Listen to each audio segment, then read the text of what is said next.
Hey guys, Chris here. In today's video, we are doing the Norwegian high-speed run in the brand new Ford Mach-E long-range all-wheel drive. I'm so excited to finally have this car and put this car through this test. And if you're new to the channel, guys, welcome. Thanks for stopping by. Please drop a like down below. That is much appreciated. So thank you very much. But if you're new to the channel, you may not know what the Norwegian high-speed run is. It is one of my standardized tests where we put an EV through a 615-kilometer route, and the point of the test is to do it as quickly as possible. So we are really battling the clock. And what this simulates is an EV's real-world travel time from point A to point B to point C or back to point A, because what we're putting to the test is the car's range, efficiency, and charging speed. And the car that does those things the best will also be able to, post a best time. And the car that sits up top of the throne is the 2021 Tesla Model 3 long range equipped with a heat pump. That car has immense range, the best efficiency, and also fast charging. I don't think that car will be dethroned today, but it will be very interesting to see how closely this is matched or not matched to the Tesla Model 3 long range with a heat pump. According to a Better Route Planner, which is the app I use, today's trip should take 7 hours and 21 minutes, which is about 20 some odd minutes off the pace of the Tesla Model 3. So again, that will be very interesting to see how this car fares. A Better Route Planner is also telling us that we should stop 4 times for charging, 50 minutes and charging time total, but I think we can do it in 3 charging stops, maybe 2, but the advantage of 3 charging stops, even though we may have to charge to a higher state of charge, meaning slower charging speeds, is that we will have to stop 1 less time, meaning less overhead. So I think we're going to do 3 charging stops, but we'll just have to see along the way. So we're going to currently charge to 100% state of charge here, and then we will be on our way. Oh, before we set off, if you want to support the channel, there are a few ways of doing this. So first off, you can click that subscribe button down below and also sound that notification bell. That is much appreciated. And it really motivates me to make more and more of these videos, and it also helps YouTube to push my videos to more and more people. So thank you very much for becoming a subscriber. Much appreciated. Secondly, you can become a patron and support me with all the charging I do, because at the end of the month, all of this fast charging really, stacks up to a substantial amount at the end of the month, especially here at Circle K, where the prices are like 5 kroners per kilowatt hour, which is insane. But well, this is what I have to do to make these videos. But if you want to support me with charging, that really helps a lot, and it helps the channel to push more and more forward. So thank you very much for doing that. And also lastly, if you want something back, you can go to my merch store and buy my 0% state of charge merch, that has been updated per request from you guys with bigger logos and also the white label. So any way you support me, even a like, is much appreciated, and it really helps a lot. So thank you very much.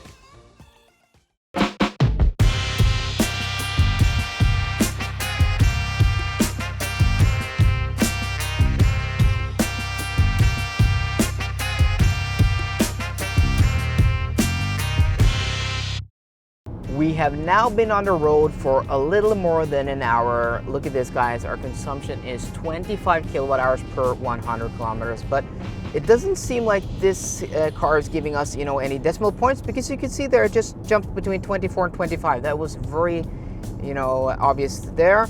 But this is a pre-production car, so, this has a lot of software glitches. That's why I'm using Google Maps instead of the built-in Garmin, navigation here, because yeah, this doesn't work properly. Again, this is a pre-production car.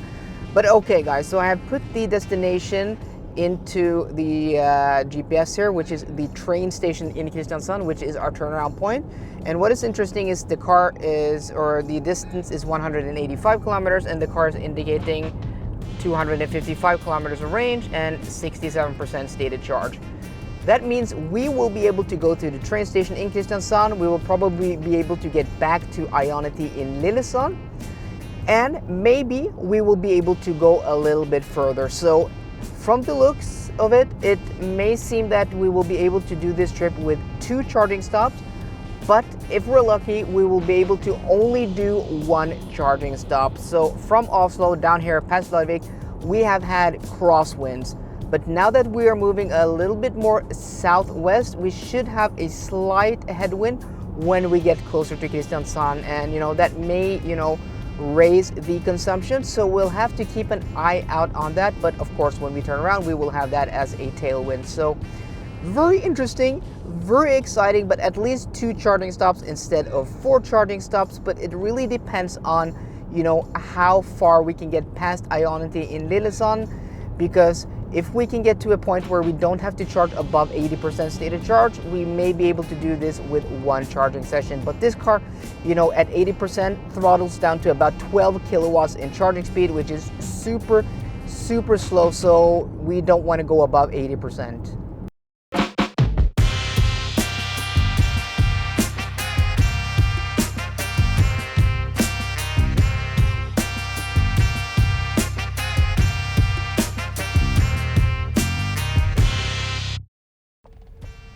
Okay, we are now here at the train station in Kristiansand, and it's nice to see these chargers vacant, the Mer chargers here with the old, you know, grønn kontakt green colors. That's a bit strange.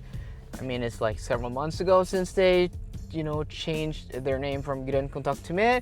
And we're just gonna stop here briefly to look at the consumption. And look at this, guys, 22 kilowatt hours per 100 kilometers. We have been on the road for, well, according to this, 3 hours and 11 minutes, 307 kilometers. But look at this, guys, look at this. 20% state charge left with 71 kilometers of range left. Yeah.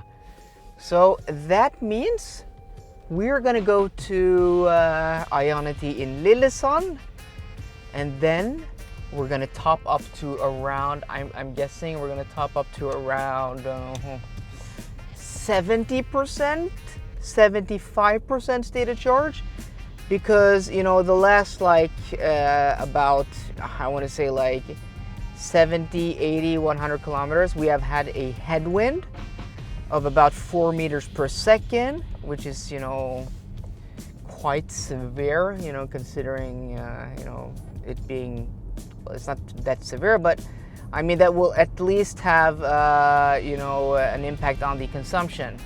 So I'm guessing that we will be able to get back to Circle K in Sandvika with somewhere in between 70 to 75% stated charge, meaning 1 charging session, guys, 1 charging session. So yeah, see you at Ionity Lillesand. Okay, we are now here at Lillesand, Ionity. We have the chargers right over there. Let's go through here. And look at this beautiful weather, guys. The weather is so nice today. But yeah, we're gonna, instead of, you know, having the sun in our faces, we're gonna go around, you know, park away from the sun like this. And okay, I think that's fine. And then we're gonna park. I'm so confused by all these different cars I'm driving. Okay, so consumption, still 22.0 kilowatt hours per 100 kilometers. And you can see we are now down to 13% state charge. Okay, so let's go ahead and do this. Connect. Okay, so we have the flap here on the driver's side. That's really nice, and it's very easy to operate. Open it like that and then swipe our card. Okay, authenticating. Okay, payment approved. Let's do this, and just for safety, let's just hold the connector to the car while it is initializing, because sometimes that seems to be an issue. And yeah, I can feel it start to vibrate now. You can hear the clicking sound from the relays on the charger here. I think that should be fine. Okay, let's go ahead and walk over here. And let's see if... So sometimes these Ionity chargers, you know, just take... There, okay, there we go. There we go. Okay, let's see what kind of speed we do get here. Okay, there we go. So we connected with 13% stated charge. And let's see if we get that top speed of 150 kilowatts. Ooh, close, close.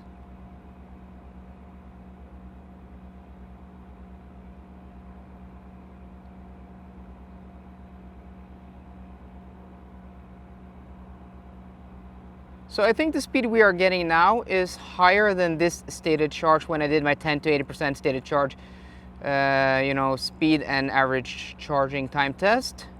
So that is interesting. We have been on the road for 3.5 hours. And at 15% stated charge, we are getting decent speed. This is very interesting.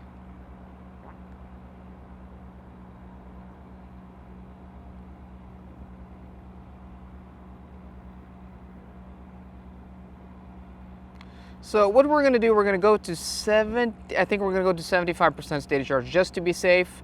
That should take maybe like, I don't know, less than 40 minutes. And if we have this speed, you know, this high in the stated charge, it may even be a little bit quicker. So this is very, very interesting. Okay, look at that, guys. We are peaking now, 149 at 17% stated charge. That is the best charging speed I have seen at, okay, 150. Amazing. Losing focus here, sorry guys. It's a bit hard with this, you know, this sun shining here. 150, look at that, 150, what happened there? What happened there? 152, 153.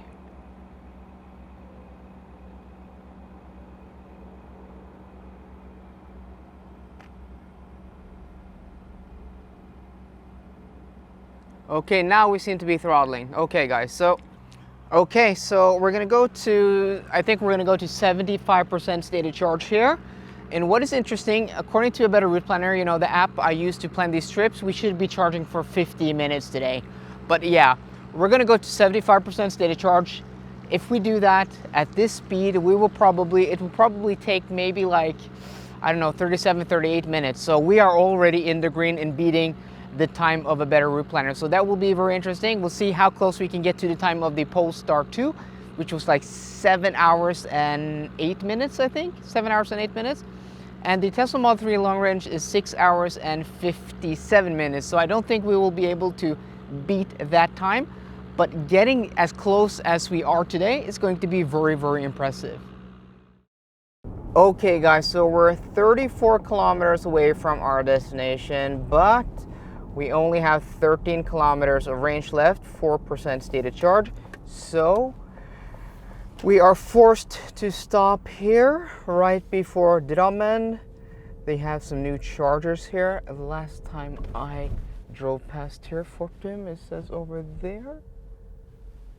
But I think they are, yeah, they're here on the, okay, here they are. Why is it so dark here?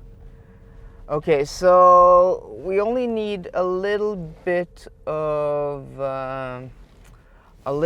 range. Okay, so the reason is that look at that, guys, 23 kilowatt hours per 100 kilometers. So our consumption is actually raised. But yeah, I'm gonna charge maybe like only 5 minutes, so we're not losing that much time, and then we will be on our way and, you know, look at the results when we get back to Sandvika.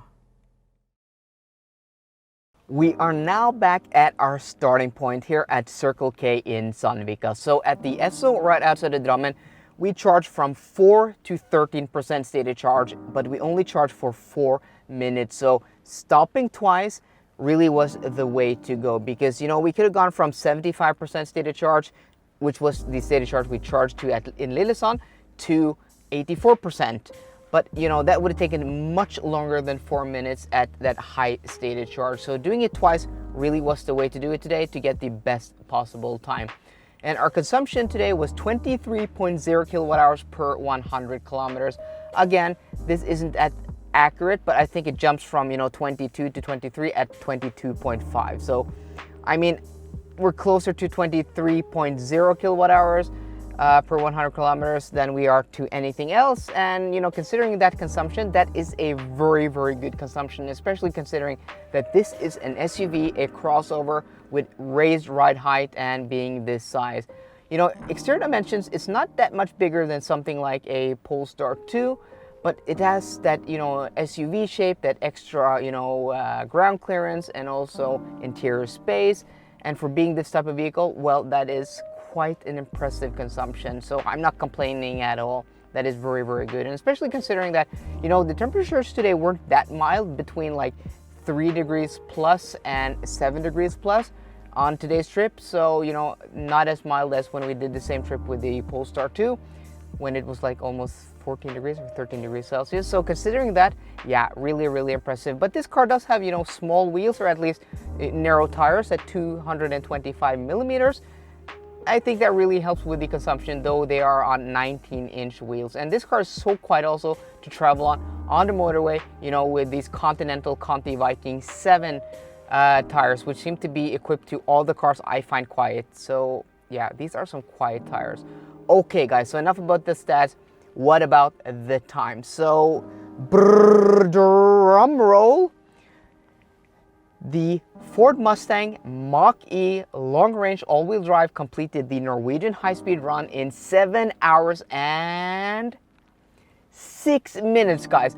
That is a new record for an SUV, for a crossover, and frankly, guys, that is super, super impressive. We are only about 9 minutes off the pace of the Tesla Model 3 long range, though that test was done when it was a bit colder. But still, guys, that is super, super impressive. And it shows you that, you know, you aren't always, you know, bound to being the most efficient, having a big battery pack, charging fast. It really, you know, it makes the car able to go, yeah, really fast on a long trip. So that is super, super impressive, and puts this at second place in front of the Polestar 2. Though the conditions, as I said, were milder with the Polestar 2. So that just makes this car even more impressive. So yeah, I mean, I have nothing else to say than I am super impressed with this Mustang Mach-E. So guys, let me know what you think in the comment section down below. So I hope you enjoyed today's video. If you did, please drop me a thumbs up down below. And for more car content, as always guys, please subscribe. See you guys later and goodbye.